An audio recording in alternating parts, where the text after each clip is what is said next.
तो प्रगति है, बिजली है तो दूरियां मिटती हैं, और बिजली है तो दुनिया हमारे पास है।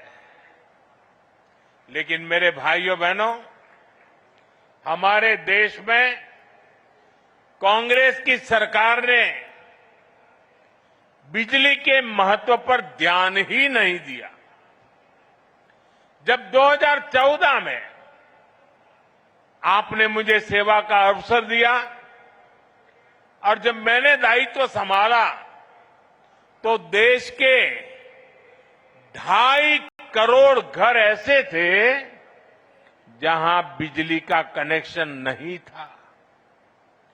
आजादी के 70 साल बाद भी देश के 18,000 गांवों में बिजली का खंभा तक नहीं लगा था। देश के बड़े बड़े शहरों में घंटों घंटों की बिजली कटौती होती थी।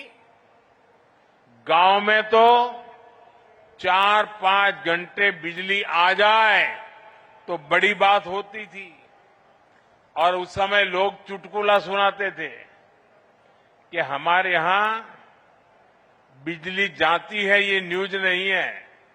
लोग कहते थे कि बिजली आई, वो न्यूज होता था। लोग एक दूसरे को बधाई देते थे कि आज 1 घंटा बिजली आई थी। वो हाल थे। आज बिजली नहीं थी तो फैक्ट्रियां भी नहीं चल पाती थी, नए उद्योग नहीं लग पाते थे। राजस्थान समेत पूरे देश में यही हालत थी। भाइयों बहनों, 2014 में हमारी सरकार ने इन हालातों को बदलने का संकल्प लिया। हमने देश के हर गांव तक बिजली पहुंचाई।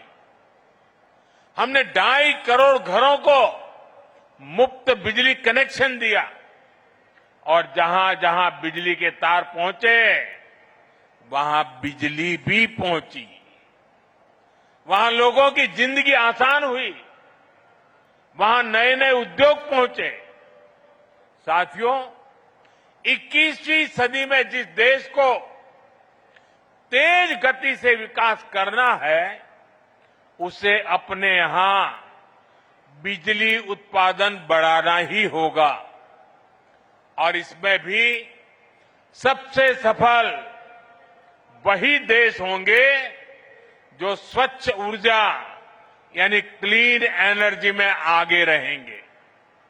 इसलिए हमारी सरकार स्वच्छ ऊर्जा के अभियान को एक जन आंदोलन बनाकर काम कर रही है। हमने पीएम सूर्यघर मुफ्त बिजली योजना शुरू की। आज इस योजना के तहत शहरों और गांवों में छतों पर सोलर पैनल लग रहे हैं।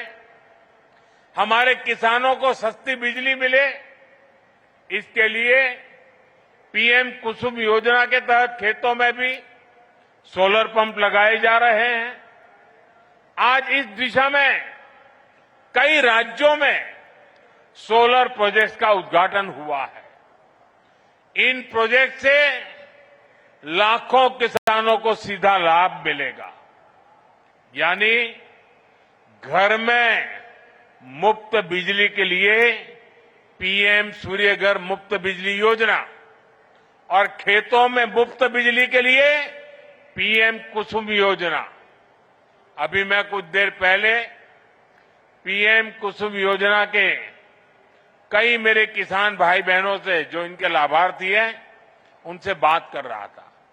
मैं महाराष्ट्र के भी किसान भाई बहनों से बात कर रहा था, और वो अपने जो अनुभव बता रहे थे वो बहुत ही उत्साहवर्धक थे। सौर ऊर्जा से मुफ्त बिजली उनके लिए बहुत बड़ा वरदान साबित हो रहा है। साथियों, आज भारत विकसित होने के लिए तेज गति से काम कर रहा है, और इसमें राजस्थान की भी बड़ी भूमिका है। आज यहां राजस्थान के लोगों के लिए 30,000 करोड़ रुपए की अन्य परियोजनाओं को भी शुरू किया गया है। पानी, बिजली, सेहत, इससे जुड़ी इन परियोजनाओं को उससे आप लोगों की सुविधाएं बढ़ेगी। मैंने अभी वंदे भारत समेत 3 नई ट्रेनों को हरी झंडी भी दिखाई है। इस समय देश में रोजगार के नए अवसर पैदा करने का भी बड़ा अभियान चल रहा है। उसी कड़ी में आज राजस्थान के 15,000 युवाओं को सरकारी नौकरियों के नियुक्ति पत्र भी मिले हैं। मैं इन सभी युवाओं को जीवन की इस नई यात्रा की शुभकामनाएं देता हूं। मैं राजस्थान के लोगों को विकास की परियोजनाओं के लिए भी बधाई देता हूं। साथियों, मुझे खुशी है कि आज राजस्थान की भाजपा सरकार राज्य के विकास में पूरी ईमानदारी से जुटी है। कांग्रेस ने राजस्थान को लूटकर जो जख्म दिए उसे भरने का काम हमारी सरकार कर रही है।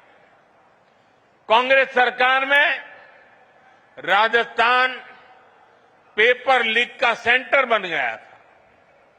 जल जीवन मिशन को भी कांग्रेस ने भ्रष्टाचार की भेंट चढ़ा दिया था। महिलाओं पर अत्याचार चरम पर था। बलात्कारियों को संरक्षण दिया जा रहा था। कांग्रेस राज में बांसवाड़ा, डूंगरपुर, प्रतापगढ़ जैसे क्षेत्रों में अपराध और अवैध शराब का कारोबार खूब पनपा। लेकिन जब यहां आपने भाजपा को मौका दिया तो हमने कानून व्यवस्था को मजबूत किया, योजनाओं में तेजी लाए। हम यहां बड़े बड़े प्रोजेक्ट लगा रहे हैं। आज राजस्थान में हाईवेज, एक्सप्रेसवेज का नेटवर्क बिछाया जा रहा है। आज भाजपा सरकार राजस्थान को, दक्षिण राजस्थान को तेज विकास की राह पर आगे बढ़ा रही है। साथियों, आज पंडित दीनदयाल उपाध्याय जी की जन्म जयंती है। उन्होंने हमें अंत्योदय का सिद्धांत दिया था। अंत्योदय यानी समाज के आखिरी पायदान पर खड़े व्यक्ति का उत्थान। उनका ये विजन आज हमारा मिशन